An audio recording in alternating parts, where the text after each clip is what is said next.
Hello students, welcome to your favorite online education channel Maths Technique. Friends, आज हम पढ़ेंगे ratio and proportion. ये जो टॉपिक है ये बहुत ही कॉमन टॉपिक है जो 6th क्लास में भी आता है, 7th में भी आता है और 8th में भी इसका कुछ क्वेश्चन आता है और ये कई क्वेश्चंस को सोल्व करने के लिए भी बहुत जरूरी होता है। ठीक है, अब रेशियो होता क्या है ये देखते हैं। रेशियो होता है हम किसी भी दो चीज में अगर कंपैरिजन करें, किसी दो चीजों की तुलना करें तो वो होता है रेशियो।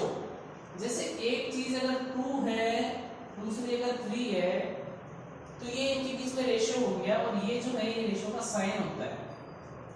किसी भी दो क्वांटिटी में अगर कंपैरिजन करें तो वो होता है ratio.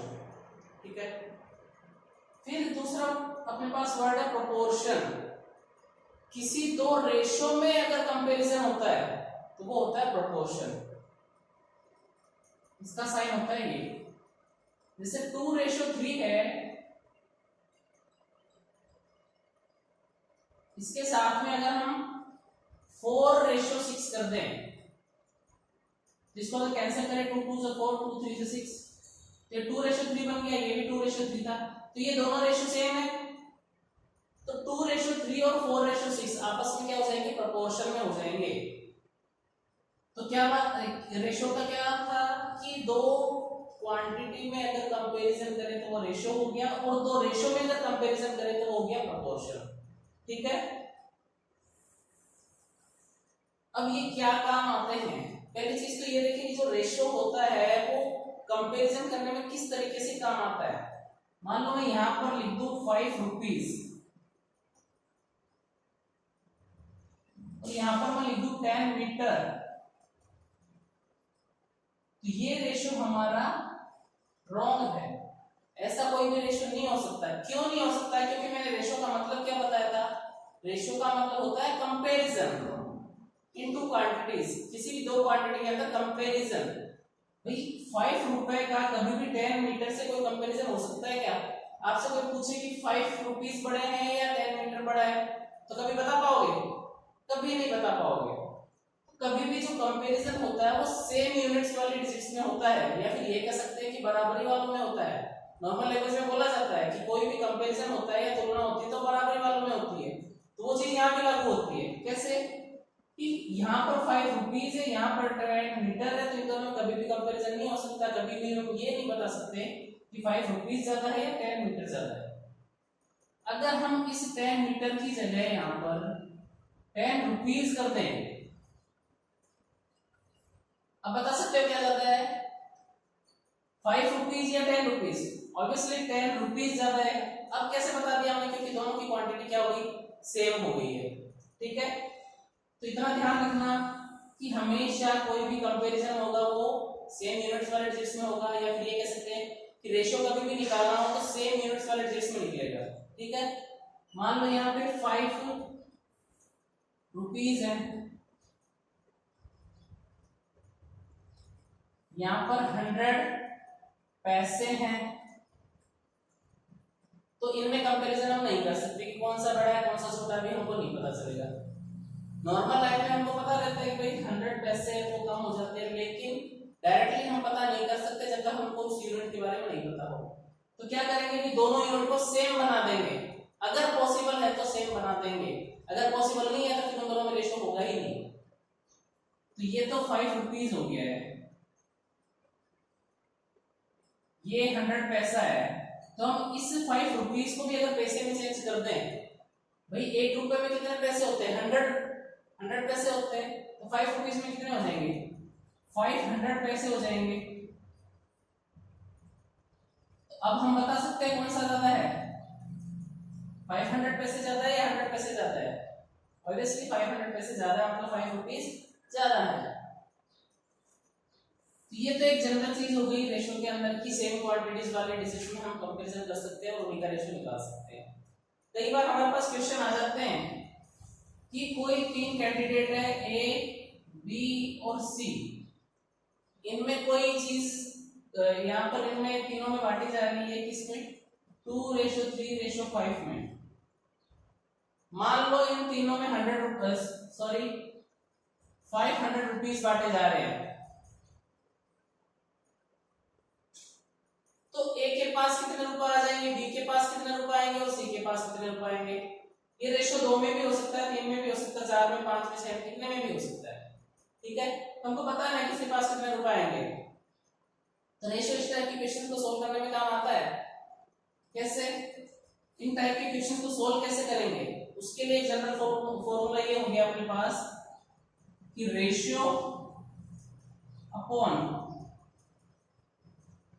Total ratio multiply total value.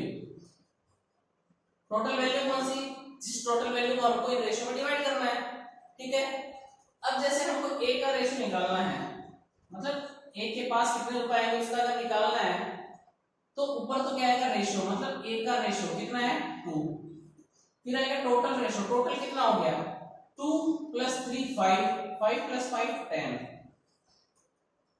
Multiply total value, total value कितनी है यहाँ पर देखिए 500 रुपीज है, तो ये 0 से ये 0 कैंसिल हो जाएगा, 50 × 2 100, मतलब ए के पास 100 रुपीज आ जाएंगे। इसी तरीके से अगर बी का हम सोल्व करके देखें, बी के पास कितने आएंगे, तो बी के पास ऊपर हमने 3 लिखा है, यहाँ पर कैंसिल हो गया, 50 बचा था ना, मतलब 3 को किससे 50 से मल्टीप्लाई करेंगे, मतलब कितना 150 रुपए आ जाएंगे, 150 बी के पास। ऐसे ही अगर सी का देखें तो सी का रेशियो कितना है 5 है, तो 5 × 50 कर दिया। ये कैसे किया, क्योंकि नीचे तो सबके 10 ही आएगा और 10 इस 0 से कट जाएगा, इसलिए मैं डायरेक्टली 50 से मल्टीप्लाई करके बता रहा हूं। तो 50 × 5 250। अब आप इन तीनों को ऐड करके देख सकते हो, 100 + 150 + 250 कितना हो गया 500 हो गया। इस तरीके से हम ये क्वेश्चन सोल्व करते हैं, किसी भी रेशियो को चेंज करते हैं या रेशियो में कोई भी क्वांटिटी बांट सकते हैं। तो ये रेशियो तो यहाँ इन जैसे क्वेश्चन में काम आता है, इस तरीके के क्वेश्चंस में काम आता है। अगर हमको कभी इस तरीके से कोई क्वेश्चन पूछा जाए कि 5 रुपीज में 10 पेन आ जाते हैं, 5 रुपीज है उसमें 10 पेन आ जाते हैं, तो 2 रुपीज में कितने पेन आएंगे, ऐसा कोई क्वेश्चन आ जाता है। तो यहां देखिए 5:10, तो अगर ये सेम रेशियो में रहेगा, इक्विवेलेंट रेशियो में रहेगा, तभी तो इनकी वैल्यू निकलेगी। तो 2 रुपीज में यहाँ पर 5 रुपीज थे और 10 पेन थे, 2 रुपीज में कितने पेन आ जाएंगे। कभी भी ऐसे इक्वल रेशियो में वैल्यू आती है या प्रोपोर्शन में वैल्यू आती है, तो हम उनको सोल्व कैसे करते हैं, बाहर वाली वैल्यू का मल्टीप्लाई इक्वल टू अंदर वाली वैल्यू का मल्टीप्लाई। बाहर वाली वैल्यू कौन सी होगी 5 इंटू, ये वैल्यू हमको पता नहीं है तो इसको हम x मान लेते हैं फिलहाल, तो 5 इंटू x होगी, 10 इंटू 2 कितना हो गया 20, तो x की वैल्यू कैसे निकल जाएगी 20 अपॉन ये 5 इधर जाके डिवाइड में चला जाएगा 4, तो x की वैल्यू कितनी आ रही है 4, मतलब यहाँ पर 2 रुपीज में कितने पेन आ जाएंगे 4 पेन आ जाएंगे। तो इस टाइप के क्वेश्चंस को भी सोल्व करने में काम आ जाता है ये। लेकिन ये इस टाइप से क्वेश्चन तभी सोल्व होगा जब ये सब सेम रेशियो में होंगे, या फिर ये कह सकते हैं कि डायरेक्ट रेशियो में होंगे या डायरेक्ट प्रोपोर्शन में होंगे। अगर इनवर्सली प्रोपोर्शनल होगा तो फिर क्वेश्चन चेंज हो जाएगा, क्योंकि यहाँ पे हमने प्रोपोर्शन में तो लिखा है ये रेशियो इक्वल रेशियो, ये प्रोपोर्शन ही तो है, मैंने बताया था ये साइन किसका होता है प्रोपोर्शन का, तो ये दोनों प्रोपोर्शन में है। अगर इनवर्स प्रोपोर्शन में होगा तब कैसे होगा क्वेश्चन,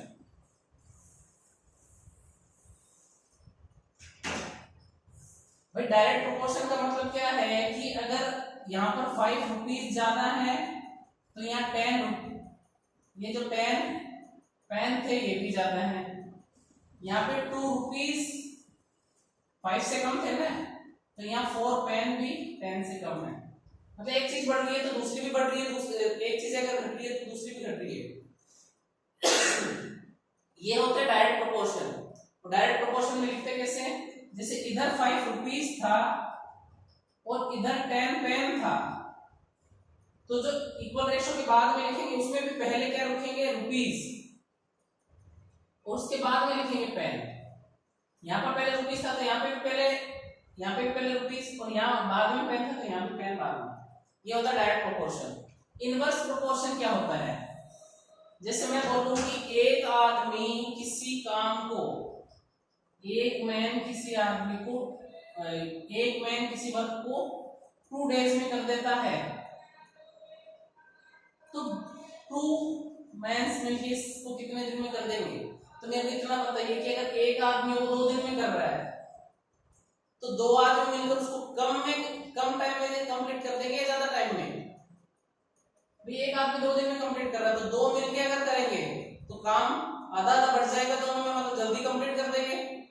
इतना तो जानते हो ना कि 2 दिन, एक आदमी ने 2 दिन में मिला 2 दिन काम करके एक पूरी बिल्डिंग खड़ी कर दी, या फिर कह सकते हैं एक पूरी दीवार खड़ी कर दी है। तो 2 आदमी मिलकर तो एक दिन में खड़ी कर देंगे ना, क्योंकि उनकी जो पावर वो क्या हो गई, डबल हो गई है।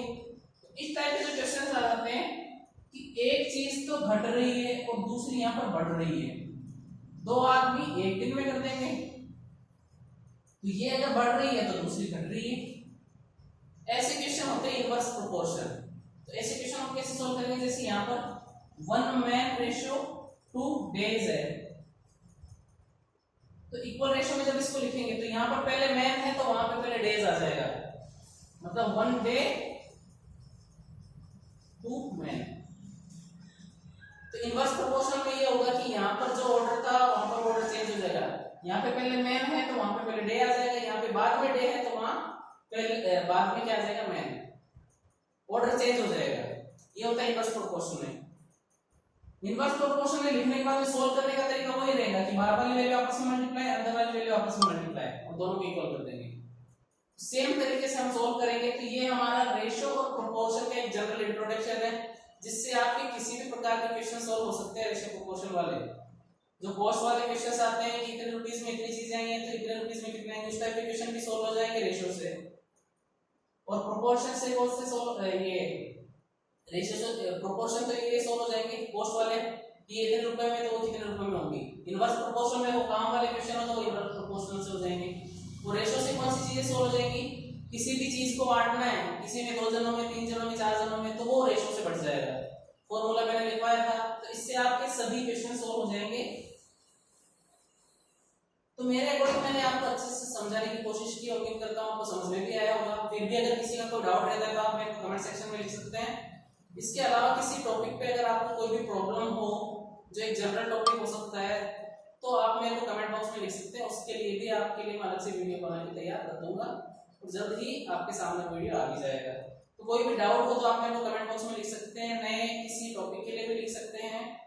आपको ये वीडियो अच्छा लगा तो उसके लिए भी आप मेरे को कमेंट में लिख सकते हैं। और हमारे चैनल को अगर आपको अच्छा लगा है और आगे के कंटेंट्स भी आपको चाहिए तो जल्द से जल्द सब्सक्राइब कर लीजिए, हमारे वीडियो को लाइक कीजिए, ज़्यादा से ज़्यादा शेयर कीजिए और इसी तरीके की वीडियो कंटिन्यू लेते रहिए। ठीक है फ्रेंड्स, थैंक यू।